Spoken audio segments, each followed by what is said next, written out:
살아가시면서 너희 하나님이 어디 있느냐, 너가 하나님이 어디 있노 하는 이야기 들어보셨죠? 네.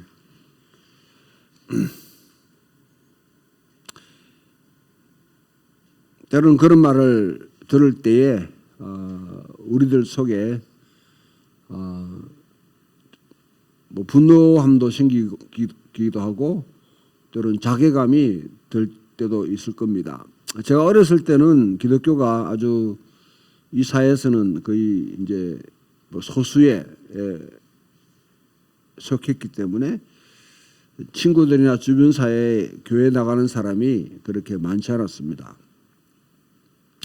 그래서 늘 기도하면 식사 때, 점심 때 이제 도시락 두고 기도하면 늘 놀림을 당하고 또 그게 하나님 진짜 있나? 너 하나님 어디 있냐? 하는 그런 이야기를 들었습니다. 지금 와서 지금 2020년 정도 이 상황 속에서 기독교도 참 많아졌는데 기독교인들도 상당히 영향력을 발휘하는 종교가 되었는데 사람들은 도리어 질문하기를 너 하나님이 어디 있냐? 하나님이 진짜 살아있냐? 그 질문을 합니다. 이런 질문에 직면해서 생각하는 것은 한편으로 생각하게 되면 하나님이 살아계신 걸 보여줘야 되겠다 하는 생각도 그렇게 할 수 있으면 얼만큼 좋겠냐 하는 생각도 들지만은 또 한편으로 생각하게 되면 참 우리가 어쩌다가 이렇게 됐나 하는 생각도 듭니다.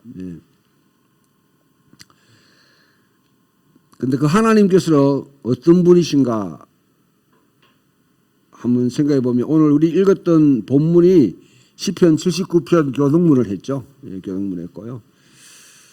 그 다음에 또 한 개 여러분들이 같이 이제 읽으면 좋은 게 시편 113편입니다. 시편 113편.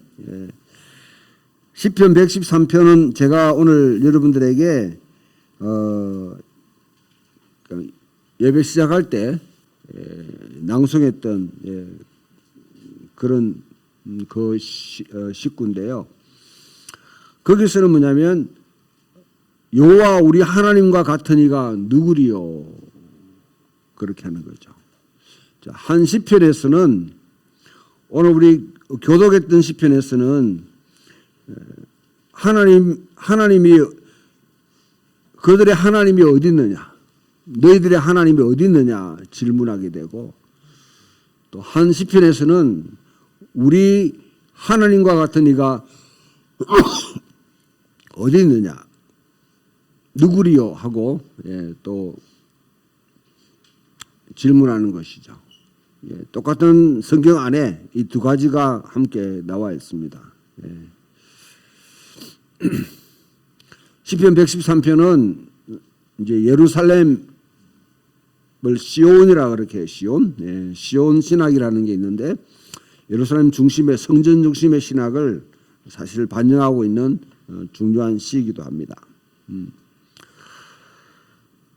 우리 삶의 현장에서 때로는 닥치면서 너희 하나님이 어디 있느냐 그렇게 하지만은 그러나 우리는 또 한편으로 그 질문을 받고 거기에 대한 대답을 하기 위해서 고민하는 동시에 또 여기에 이 교회를 향해서 오면서 예배를 드리면서 우리는 우리 하나님 같은 분이 어디 있느냐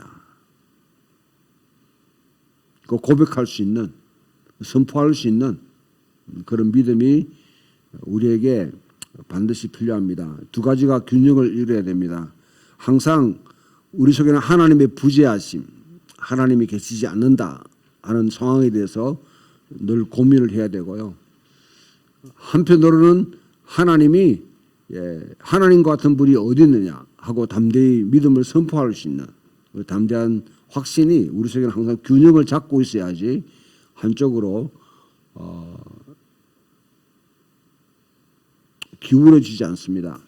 하나님이 어디 있느냐 하고 그것만 생각하는 사람들은 뭐에 빠질 수 있는 함정이냐면 소위 말하면 트라이엄펄리즘이라고 그렇게 하죠.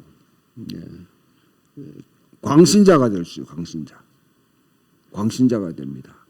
그 맹목적인 신앙을 가지고 다른 사람들, 하나님을 알지 못하는 사람들, 다른 종교를 가진 사람들, 나와 다른 사람들을 마치 어떤 정복해야 될 대상으로 삼고, 또 때로는 열등하게 우울감을 가지고 열등하게 보고 우울감을 가질 수 있는 그런 오류에 빠질 수 있습니다.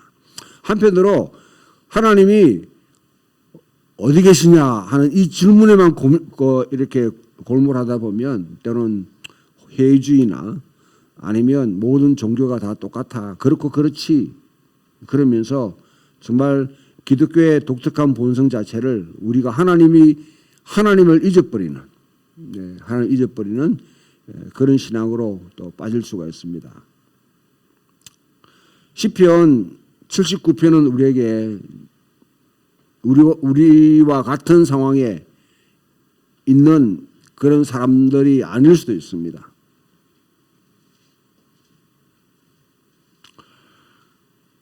시온에서 열심히 113편과 같은 이런 이제 시를 읽으면서 시온에서 열심히 찬양하고 예배하고 기도하고 해 뜨는 데부터 해 지는 데까지 주의 이름이 찬양받기를 원하는 심정으로 그와 같이 예배를 했던 사람들이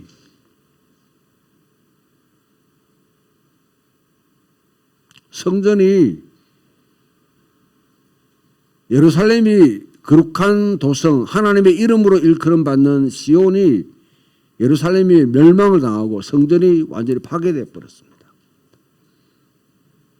그리고 그들은 하나님이 주신 약속의 땅이 아닌 먼 이국에 가서 포로 생활을 합니다. 유배를 당하고 있습니다. 그 상황 속에 사람들이 하는 말이 너가 하나님이 어디 있냐? 너가 하나님이 어디 있냐?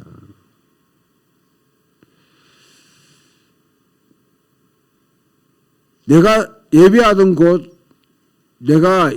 곳, 신학의 모든 초점이 다 이렇게 집중되어 있던 곳이 하나님에 의해서 허물어졌다.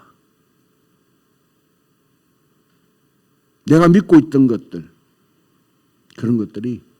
그런데 그 와중에서도 이 유대인들은 하나님 말씀을 연구하면서 하나님을 예배하는 것이죠. 성전이 없어도 하나님을 예배하는 것이죠. 왜 이런 상황이 벌어졌는가? 성경 전체를 다시 한번 쭉 리뷰해 볼 필요가 있는데, 다시 돌아볼 필요가 있는데요. 하나님이 세상을 만드셨습니다. 믿으시죠? 이게 동의가 안 되면 성경 자체는 사실 아무 소용이 없습니다. 하나님이 세상을 창조하고 6일 동안에 세상 모든 창조 세계를 이렇게 만드시고 난 뒤에 에덴 동산은 창세기 1장으로 말하면 1, 2장으로 말하면 성전인데 성전. 온 세상을 돌보는 중심인 것이죠. 그곳에 대제사장으로서 아담을 그렇게 세웠습니다. 아담의 목적은 천지 만물을 돌아보는 거예요. 돌보는 겁니다. 근데 그 아담이 하나님이 주신 뜻대로 그렇게 살지 않고 다른 신과 협약을 맺었다는 것이죠. 그게 사탄과 교류를 했습니다. 그리고 죄가 들어왔습니다. 인간 세계에 죄가 들어옴으로 말미암아 가지고 결국 그 끝자락이 어디냐면 창세기 11장에 바벨탑을 쌓는 그 지경까지 갔다는 것이죠. 바벨탑을 쌓는 그 지경은 인간의 모든 권력과 인간의 모든 지혜와 인간의 모든 자원들을 다 끌어모아서 다 끌어모읍니다. 축적하는 것이죠. 그래서 우리가 하나님에까지 이르자 우리가 하나님과 같은 존재가 되는 우상 숭배를 하는 그런 지경에 빠지는 것입니다.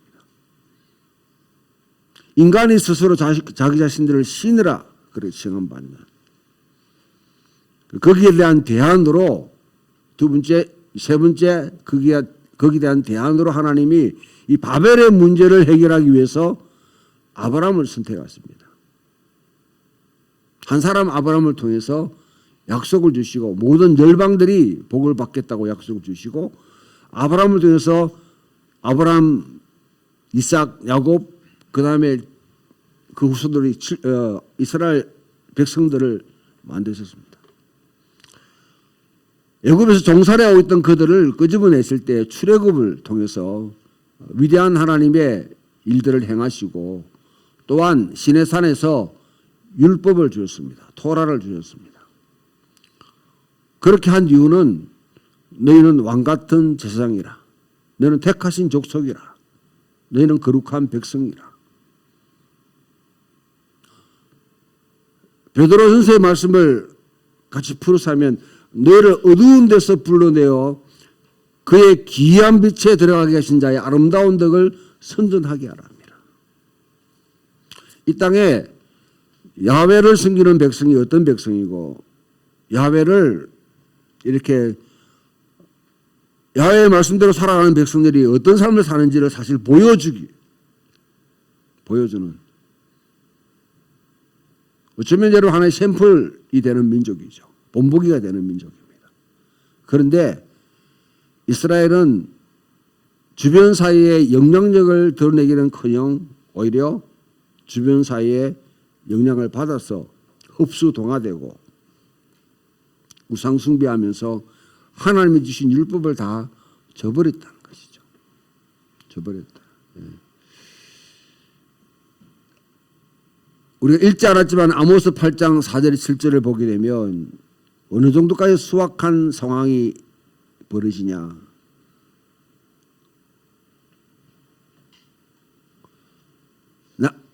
장사하는 사람들이 장사에 재미가 들었어요.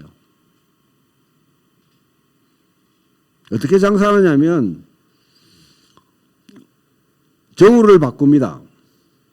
요즘 저울을 바꾼다는 말을 하면 이해되겠나?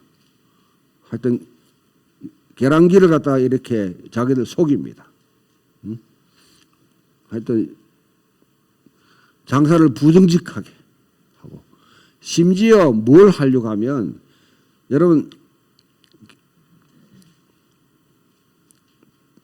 벼는 아니면 이런 다른 곡물을 갖다 파는데 거기다가 격까지 같이 넣어가지고 그냥 파는 거죠. 누구한테 파느냐면 그 땅의 가난한 자들, 그 땅에 힘이 없는 자들, 그런 자들에게 팔아서 이익을 취하고 그리고 그들을 노예로 삼아버려요. 자기 종으로 삽니다. 거기다 한 가지 더 보면 참 기가 찬 게요. 야, 주일 빨리, 안식일 빨리 지났으면 좋겠다. 절기 때는 이런 게 할 수 없으니까 절기 이런 거 누가 만들었나? 빨리 지났으면 좋겠다. 월삭이라든지 이런 절기들이 있으면 자기 장사하는데 굉장히 걸거치니까 쭉 360일 계속 돌아가면 되는데 그런 절기 때문에 계속 멈춰야 되니까 이런 거 빨리 지나갔으면 좋겠다. 그 정도로 탐욕을 부립니다. 탐욕을. 여러분 우상 숭배는 그냥 종교적인 현상으로 그치지 않고요. 반드시 우리가 섬기는 대상을 닮아가게 되어 있습니다. 우리가 숭배하는 대상을 닮아가게 되어 있습니다. 바알의 우상을 섬기니까 그들은 그 모습으로 가는 거죠. 오늘 이것도 예레미야 8장에서 있는 이 말씀도 마찬가지입니다. 남쪽 유다입니다. 아모스는 북쪽 이스라엘에 대한 하나의 예언의 말씀이고요. 예레미야는 남쪽 유다의 상황입니다. 하나님께서 하나님의 이름으로 일컬음 받는 이 땅에 성전을 멸망시키고 예루살렘을 멸망시키고 성전을 갖다가 완전히 파괴하기로 결정하셨다는 거죠. 그리고 자신의 백성을 그 땅에서 뿌리 뽑아가지고 애국에 그렇게 유배 보내기로 결정하셨다. 이 일이 그냥 하나님께서 열받아가지고 우연하게 일어난 일이 아니라 이미 광야에서 토라를 주실 때 신명기 30장에 하나님이 그렇게 하겠다고 하신 말씀입니다. 너희가 이 땅에서 하나님을 진실하게 섬기지 않으면 애국인을 불러가지고 너희를 침략할 것이요. 그래도 회개하지 않으면 아예 뿌리 뽑아가지고 먼 나라로 옮기시. 그게 유배입니다. 유배. 자, 그러면 성전도 없는 상황, 제사를 드릴 수 없는 상황에서 우리가 하나님을 어떻게 예배할까? 그 고민 속에 놓은 찬양이 바로 오늘 시편 113편, 179편과 같은 시편들이죠.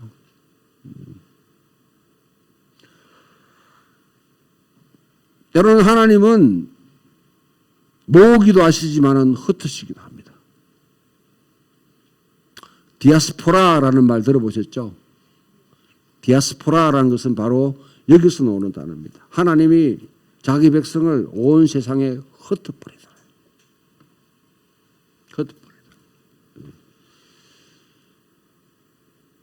그런데 흩는다는 게 때로는 부정적인 측면도 있지만은 긍정적인 측면도 있어요.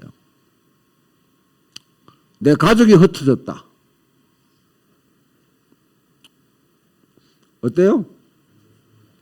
안 좋습니까?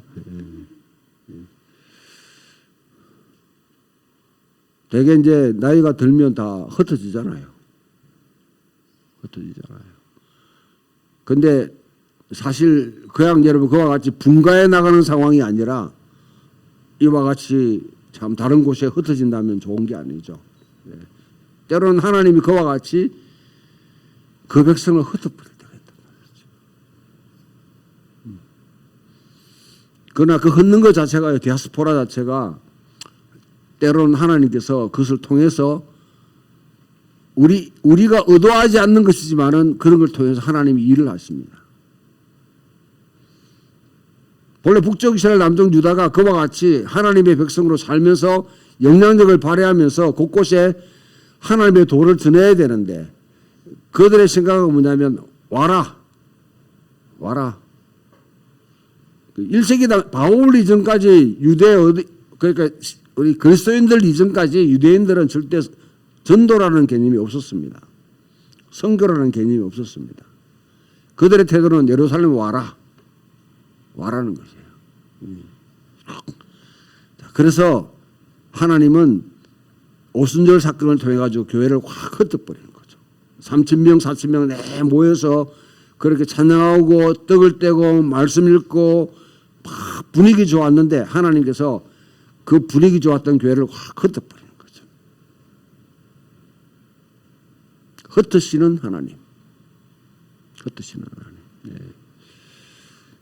자, 그 상황 속에 여러분들이 이 구약의 말씀들을 우리가 생각하면 오늘 여러분 읽었던 누가복음 16장은 참 설교자들이나 뭐 설교자뿐 아니고 성경을 해석하는 사람들에게는 아주 곤혹스러운 본문입니다.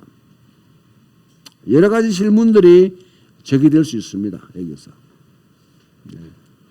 가장 명확하게 드러날 수 있는 질문은요. 종이 주인이 보기에 이거는 잘못을 범해요.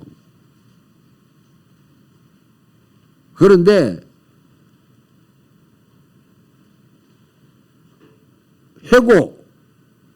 해고라는 딱 그걸 정리해라 그렇게 했는데 이 종은 한술 더 떠가지고 계약서를 다 이렇게 바꿔버립니다. 그런데 거기에 또 한술 더 떠서 주인이 그 종을 한 걸 보고 칭찬한단 말이죠. 이걸 현대사회에 여러분 우리가 예수님께서 이렇게 해라고 하고 모델로 삼으면 다 잘립니다. 예수님의 비유가 항상 우리 삶의 모델이 되는 건 아니에요. 어떤 진리를 예증하기 위해서, 비춰주기 위해서, 부각시키기 위해서 강조해가지고 하나의 모습을 드러내는 것이지, 그것을 삶의 모델로 삼으면 여러분 직장에 다 잘리게 되어 있습니다. 근데 되게 성경을 해석하는 분들이 상당히 놓치고 있는 것이, 이 16장을 여러분 한번 보실래요? 누가복음 16장.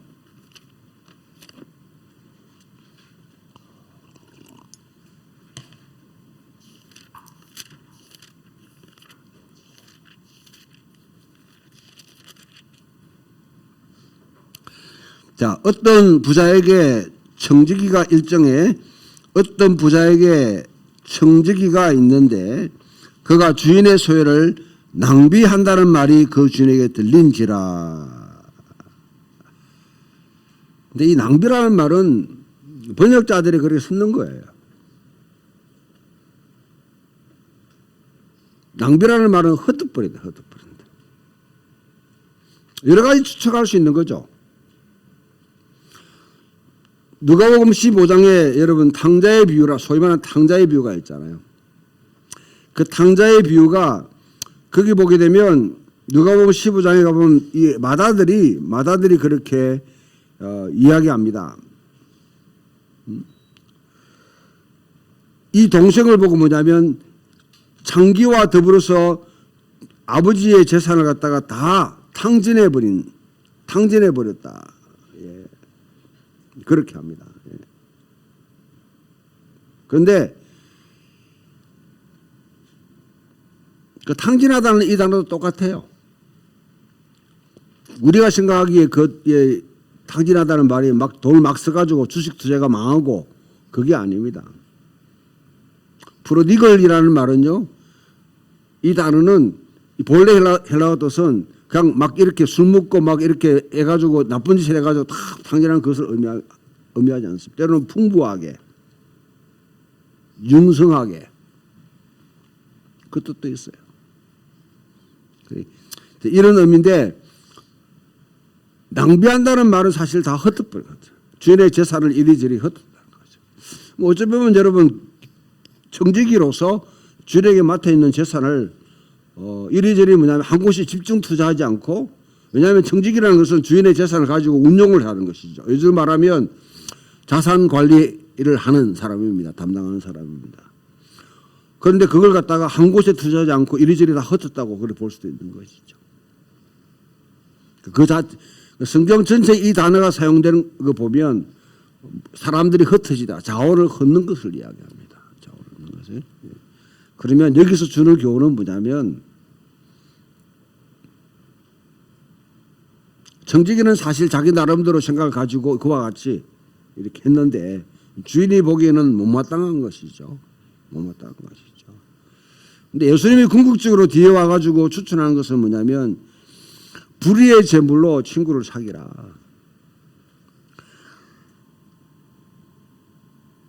불의한 재물에도 충성하지 않으면 누가 참된 것으로 너에게 맡기겠냐. 누가 남의 것에 충성하지 않으면 누가 너의 것을 너에게 주겠느냐 하시면서 주인이 종이 두 주인을 섬길 수 없다고 그렇게 합니다. 저는 이 말씀 전체를 지금 다 해석하기에는 굉장히 교모하기 때문에 제가 읽은 바대로 말씀드리면요. 청지기는 자기가 위임받은 걸 가지고 최선을 다해서 거기에 충성했습니다. 자기 나름대로 주인에게 행할 수 있는 일을 다 했습니다. 그런데 주인이 보기에는 못마땅한 거예요. 못마땅한 거예요. 저는 이 청지기는 정말 하나님의 마음을 가지고 나름대로 여러분 이와 같이 자살을 갖다 이렇게 하면서 그렇게 운영을 했는데 사실 주인이 마음에 안 드는 거죠.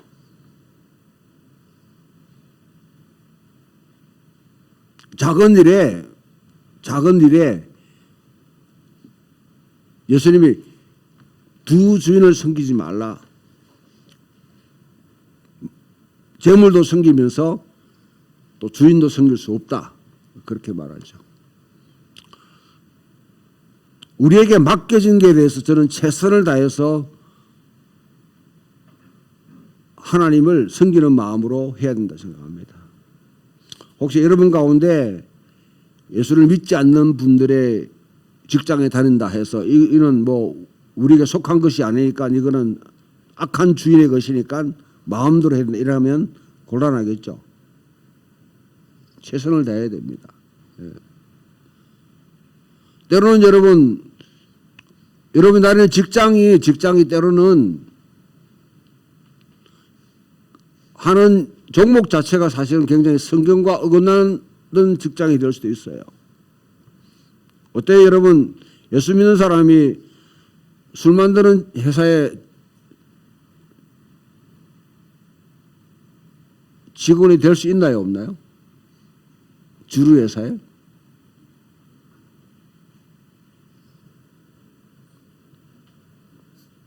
될 수 있어요?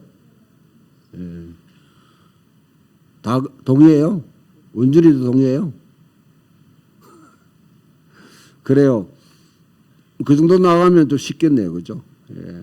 저는 개인적으로 대학을 졸업하고 난 뒤에 스카우트가 왔었는데 이런 주류 회사에서 스카우트가 왔어요. 그래서 내가 안 간다고 그랬어요. 단칼에 딱. 예. 근데 갔으면 어떻게 됐을까? 예, 고민인데. 예.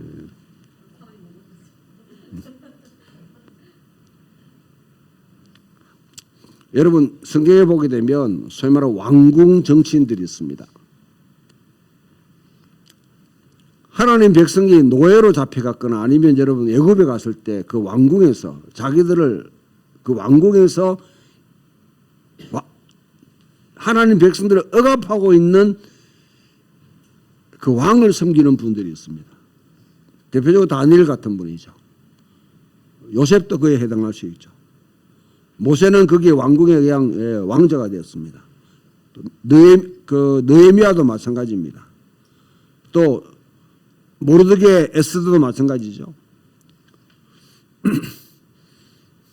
어떻게 생각하세요? 여러분 우리 생각하면 하나님 백성을 억압하고 있는 그 여러분 지도자 밑에 가가지고 그것을 섬긴다? 요즘 우리로 말하면 의용 정치인이죠. 의용이죠, 의용. 근데 성경이 거기에 대해서 그렇게 일괄적으로 하지 마라 하라 그렇게 하지 않는 것 같아요. 그 정치인들이 태하는 태도 다 다릅니다. 요셉과 모세도 다르고요. 다니엘과 모르드게, 에스더, 스룹바벨 다 다릅니다. 자기가 있는 자리에서 하나님께서 놓아준 자리에서 최선을 다해야 되는 것이죠. 최선을 다해. 예. 단 우리에게 물질을 숭배하지 말라. 돈은 필요합니다. 저는 필요하다고 생각해요. 돈은 위력이 강합니다. 여러분 뭐 너무 금욕주의적인 생각이나 아니면 또 수도원적인 생각으로 돈벌이 그거 별로 중요하지 않다. 그렇게 생각하는 분도 있을 수 있는데 저는 돈은 굉장히 중요합니다. 돈 좀 많이 버리세요. 또 11조도 좀 하시고 감상금도 좀 하시고요. 우리 교회 재정 보니까 뭐 완전히 별로 안 좋은 것 같아. 네, 안 좋은 것 같아요. 주식도 좀 지금 투자할 때가 아닌 것 같아. 예, 보니까. 하여튼 뭐 어떤 방식을 통해든지, 예, 그럼 노름이나 뭐 이런 건 하지 마시고요. 예, 하지 마시고. 정당하게. 그러나 그것을 섬기면 안 됩니다. 돈은 우상숭배적인 성격이 있어요. 예, 예, 그 상황에 가지 말라는 것이죠. 때로는 여러분 돈을 하나님 주신 자원을 흩어버릴 때가 있습니다. 흩어야 될 때가 있어요. 꼭 붙들고 잡고 있으면 축적하게 되면 돈을 갖다 낳는 어떤 그런 원리가 있습니다. 그것을 뭐 요즘 말하면 규모의 어떤 뭐 경제학 뭐 이렇게 하는데 저는 거기에 동의하지 않습니다. 그러나 돈은 돈을 만들게 돼 있어요. 그러면 돈을 숭배하게 되어 있습니다.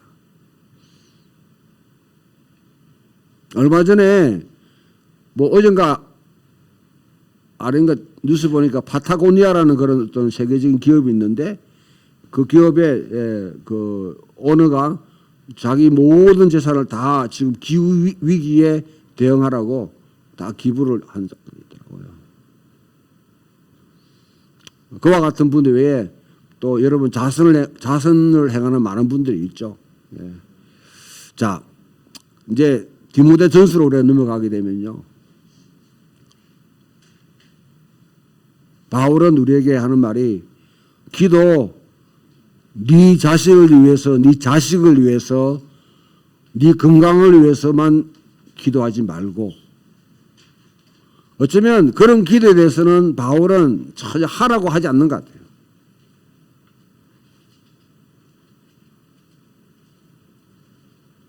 너 기도의 자산을 흩어버리라. 기도의 시간을 나 위해 가지고 내 가족 위해서 다 하다 보면 아마 여러분 시간 모자라가 다른 사람 기도할 시간이 좀 별로 없을 거예요. 기도해 보신 분들은 그런 경험 많을 겁니다. 내부터 출발하게 되면 다른 지체를 위해서 아니면 중보기도를 할 수 있는 시간 자체가 턱없이 부족해집니다. 저도 기도를 해봤기 때문에 그것을 느낍니다. 기도의 시간, 여기 기도하는 걸 여기 보면 기도가 나오는데 첫 번째로 그러노니 모든 사람을 위해서 간구와 기도와 도구와 감사를 하되 그 다음에는 특별히 임금들과 높은 지에 있는 모든 사람을 위해서 하라 그렇게 하는 거죠. 우리 교회 중보기도 이렇게 한 걸 쭉 보면 때로는요 대통령은 다 아는데 여러분 우리나라가 삼권 분립의 나라예요. 민주주의는 상권이 분리되어 있다는 거 이게 아주 중요하게 생각하죠. 입법부와 행정부와 사법부. 대통령만 중요한 게 아닙니다. 내가 보니까 우리 기도하는 우리들도 다 대통령제에 지금 속아 넘어가고 있는 것 같아요. 대통령뿐 아니라 대법원장도 중요하고 국회의장도 중요한 것이죠. 우리 스스로가 지금 대통령제에 대해서 제왕적 대통령제를 갖다 기도할 때도 그대로 추인하고 있는 경향이 많습니다. 반드시 기도하실 때 상권 분립에 입각해가지고 대통령, 국회의장, 그 다음에 대법원장 반드시 여러분 같이 기도해야 됩니다. 대통령만 기도하는 사람들은 민주주의 자체를 갖다 훼손하고 있는 기도하고 있는 거예요.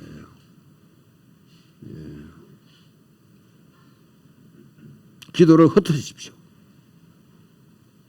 기도의 초점과 기도의 시간과 역량을 좀 이렇게 여기에 모든 사람을 위해서 먼저 기도해라.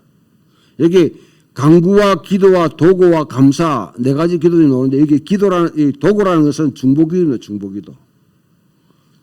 중보기도라는 용어를 사용하지 말라고 뭐 그렇게 하는데 무식하기 짝이 없는 사람들이죠. 여기 보면 여러분 그 밑에 보면 5절에 하나님은 한 분이시요 또 하나님과 사람 사이의 중보자도 한 분이시니 이때는 여기 다루는 메시테스라는 메시아에서 놓은 메시테스 중간에 서는 자 해서 이거는 중보자라는 말이 있습니다. 그런데 이 도구라는 것은 안티티크를 해가지고 하나님에 대해서 맞서서 뭐냐면 사실 이야기하는 사람이에요.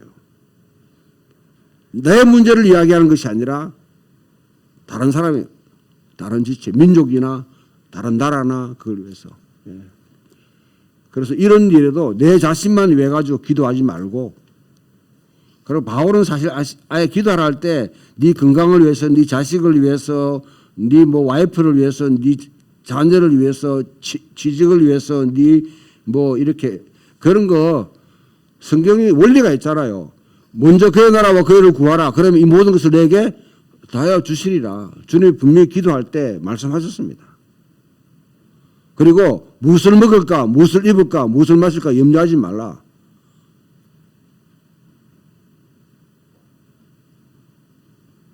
기도의 대원칙으로 분명히 가르쳐 주셨어요. 주님 가르친 기도 외에 우리에게 뭐냐면 여러분 그런 내용들이 포함되어 있지 않잖아요. 근데 너무 거기에 뭐 그렇다고 그런 기도 자체가 잘못됐다고 생각하지 않아요. 물론 아프면 내 동생이 아프면 기도해야 되죠. 그런 거조차도 기도하지 말라는 건 아닙니다. 오늘날 기독교가 뭐가 저는 문제냐면 가장 자기 중심적인 신앙입니다. 신학을 사유화하는 거. 자기 중심으로 하나님도 보고 교회도 보고 목사도 보고 다 봐요.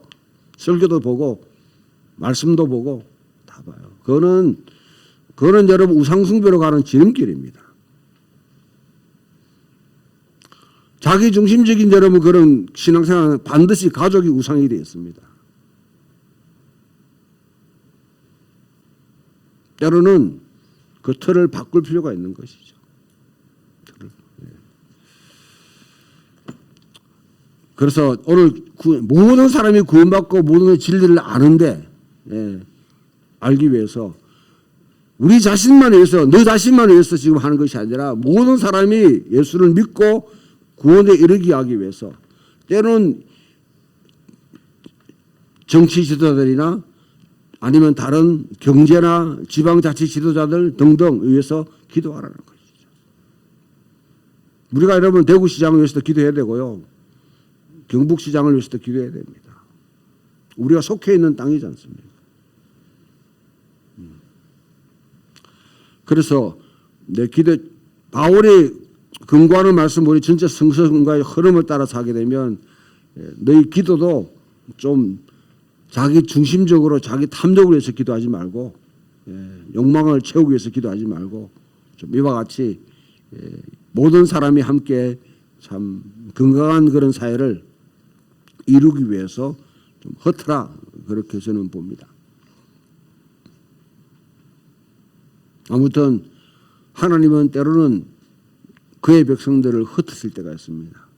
전략적으로 흩으실 때도 있고요. 징계를 위해서 흩으실 때도 있고요. 그리고 성경은 때로는 여러분 너무 막 모아두고 막 이렇게 되는 것에 대해서 별로 제가 알기로는 별로 여러분 성경 자체가 뭐 추천하고 칭찬하고 좋은 가치로 그렇게 보는 경우는 별로 없습니다. 혹시 거기에 반하는 증거가 있으면 저한테 말씀해 주십시오. 기꺼이 제가 듣겠습니다. 너무 모은 것에 대해서는 하나님께서 굉장히 경계하는데 바벨탑 사건이 바로 그겁니다. 그 다음에 좀 내가 가진 것도 때로는 지식도 시간도 재물도 내가 활용할 수 있는 자원을 꾹 움켜쥐고 계속 축적하려고 하지 말고 좀 흩어버리십시오. 지혜로운 청지기가 되십시오. 심지어 기도마저도 여러분 기도 시간을 내 가족을 위해서만 할애하거나 내와 관계된 것만 할애하지 말고 내가 살고 있는 이 세상이 주님의 평화를 누리기 위해서 정말 진심으로 기도할 수 있는 그런 품이 여러분 속에 있기를 바랍니다.